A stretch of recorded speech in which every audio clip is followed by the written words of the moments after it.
Olá, boa tarde. Começa agora ao vivo o Tatersal, o programa que traz as principais informações sobre o mercado da pecuária.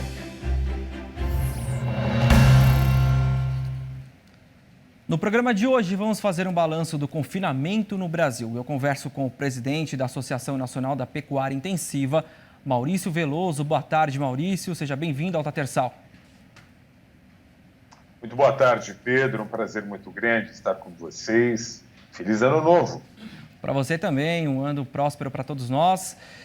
Maurício, vamos agora falar sobre o ano de 2020, mas também fazendo uma perspectiva para esse ano de 2021, que começa aí agitado.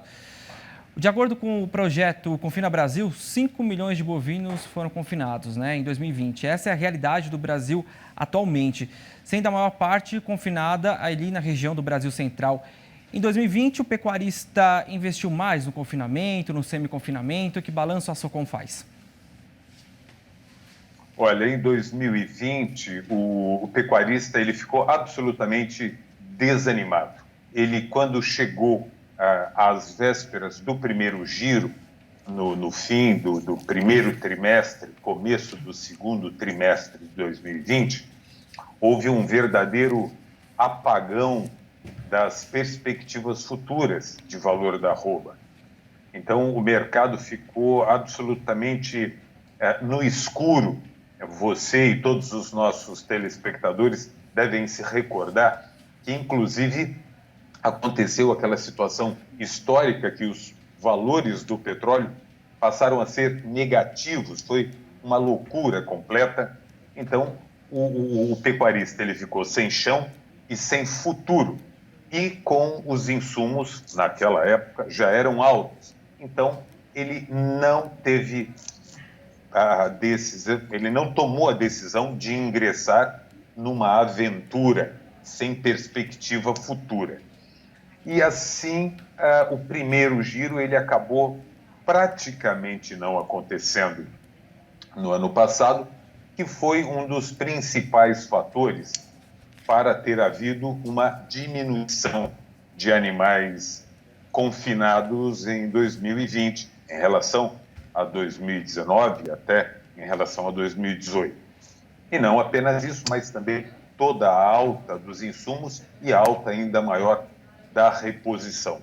Isso deixou o pecuarista, o confinador, ou aquele confinador a pasto, que faz a TIP, a terminação intensiva a pasto, praticamente eliminou toda essa intenção e a própria execução de confinamento de primeiro giro. E quando chegou na hora do segundo giro, quando o mercado sinalizou uma arroba mais alta, altista, que haveria a possibilidade, então, dele oferir lucros, aí explodiram tanto os preços dos insumos, do milho, do farelo de soja, passou de 100%, o milho com 60%, a reposição com 70%, e por fim a arroba, que só subiu de 36% a 38%. Então, de fato, foi muito difícil e todo esse cenário desafiador de 2020 causou uma diminuição, não apenas das intenções, mas dos animais confinados propriamente dito. Pois é, Maurício, e a arroba veio no embalo aquecido com valores batendo recordes, mas esse cenário vem mudando desde dezembro. Isso deve mudar o planejamento agora, em 2021? Agora a gente falando de perspectiva para este ano? Não, Pedro, não.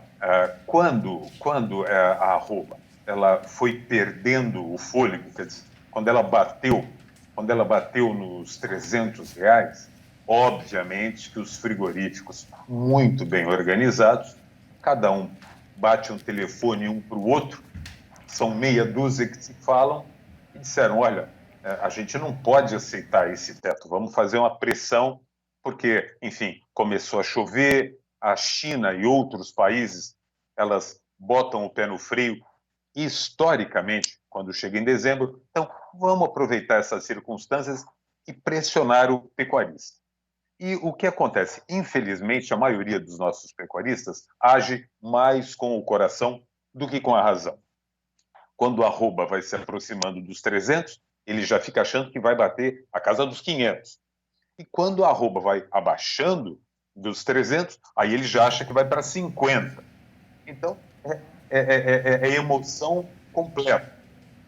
E o que acontece? Os fundamentos que param a arroba chegar a 300 reais, hoje, esses fundamentos estão ainda hoje ainda mais fortes.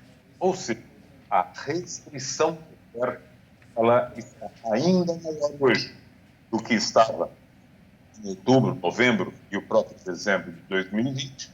E seguramente esse primeiro trimestre, segundo trimestre, o decorrer de 2021 será de oferta muito restrita de animais terminados e o mercado também deverá ser positivo com valores altos de arroba, com valores altos de reposição também de insumos, que faz um cenário muito desafiador para o pecuarista. Exatamente esse cenário desafiador. Quais estratégias os pecuaristas devem adotar para superar esses desafios agora em 2021?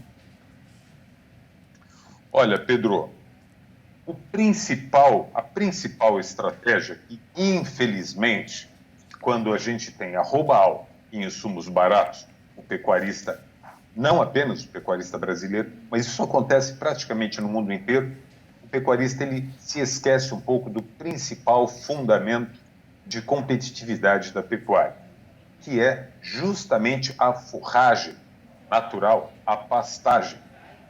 E o Brasil, ele tem essa característica que o coloca em primeiríssimo lugar em todo o mundo nessa competitividade de custos de produção, quando e se essa pastagem ela é bem colhida, corretamente colhida. Então, mais do que nunca, o pecuarista precisa investir no seu manejo correto das pastagens, da suplementação estratégica neste momento em que o gado está sendo arraçoado via pastagem. Isso faz com que esse GMD via pastagem seja máximo e, ao mesmo tempo, com o menor custo de produção possível, diluindo não apenas o ágio alto da reposição, mas também dos próprios insumos de confinamento. Então, eu acredito que, como estratégia, o pecuarista ele deva promover, junto à sua pecuária, um cuidado extremo no pastejo e na suplementação estratégica e, se possível, se ele não tiver essa aptidão pessoal de cuidar do head, ou seja, dele poder fazer um acerto de compras de insumos e de venda de arroba através de head, se ele não souber, ele contrate uma empresa apropriada para isso, ou faça muito bem a recria e use os boitéis, que são empresas extremamente profissionalizadas, aptas para, então, poder vender a arroba do gado do pecuarista nessas condições de head já feito, oferecendo margens melhores, maiores garantias de rentabilidade ao final do processo. Maurício, você falou sobre a questão da pastagem, sobre o produtor garantir aí uma boa suplementação. Isso me faz lembrar também uma questão que os agrônomos têm de responder muito aos pecuaristas, né? A questão de que é rentável, nós estamos na estação das águas agora, é rentável investir no confinamento durante esse período que nós estamos vivendo agora, ou não? É uma situação que o criador deve estudar? Pedro, quando você fala assim, precisa investir, se pode investir, se é rentável investir, eu lhe digo o seguinte, é indispensável investir, porém, é preciso que haja um domínio do manejo. Você investir, você adubar, por exemplo, adubar pastagem, você oferecer ao seu gado suplementação de qualidade, sem o acompanhamento de um projeto, sem que seja desenhada uma estratégia para cada classe animal, é suicídio. Entretanto, uma vez que você invista primeiro no manejo, porque o manejo não custa nada, o manejo é o jeito de fazer as coisas. Então, o pecuarista ele precisa fazer isso. Por quê? Porque você consegue, nesta época do ano, em que chove, em que você tem pastagem, você consegue que o seu gado perca peso na pastagem verde, chovendo. Se você não fizer a lição de casa, o arroz com feijão bem feito. E você pode conseguir que esses animais tenham um GMD a pasto corretamente suplementados de 1,6 kg por dia positivo. Quer dizer, então, não sou eu quem digo, é o desempenho do gado quem afirma categoricamente que você precisa dispor da tecnologia, você precisa utilizar do pacote tecnológico, daquela caixa de ferramentas que permite que você ofereça ao seu rebanho a condição de ele expressar todo o seu potencial de desenvolvimento biológico, zootécnico. Se o pecuarista perder este trem, este cavalo arriado agora no período das águas, de promover o maior GMD possível nas águas a pasto com suplementação, ele seguramente, ou com imensa possibilidade, ele não vai conseguir um resultado final rentável.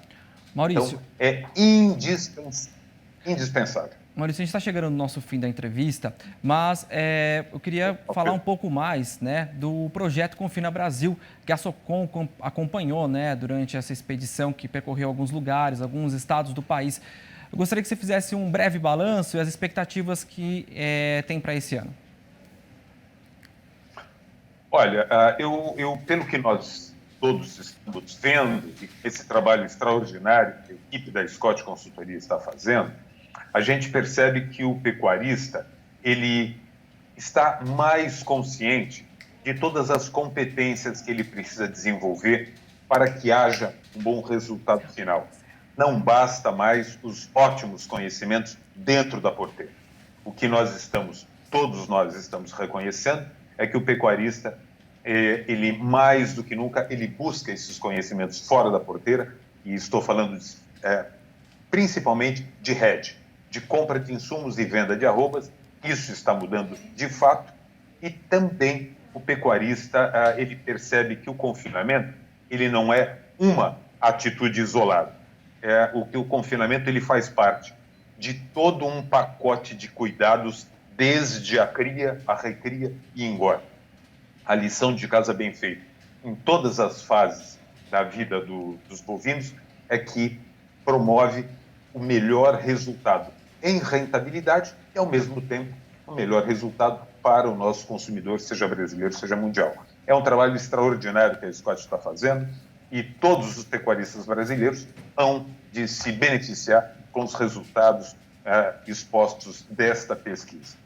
Bacana, é um raio-x do confinamento, do sistema de confinamento no país. Muito bacana. É mais do que um raio-x, é uma tomografia, o negócio é muito bem bacana. Com certeza, o pessoal da Scott realmente está de parabéns e todos envolvidos aí neste projeto tão bacana que mostra, como você mesmo falou, uma tomografia, todo o confinamento nas regiões do país, né? Não é só na região central, mas em várias regiões, vários estados, né? Que tem as suas mudanças, cada um tem as suas especificações.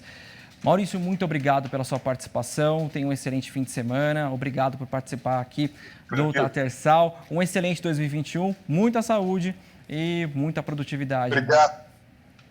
Obrigado, Pedro, obrigado a todos vocês, pecuaristas, cuidem bem, muito cuidado, vamos lá, que a gente pode ter rentabilidade esse ano. Com certeza, um abraço. Então, pessoal, sextou, né? Tatersal fica por aqui. Eu volto segunda-feira, ao vivo, 12h45. Uma ótima e produtiva tarde a todos. E segunda-feira eu tô de volta. Até mais.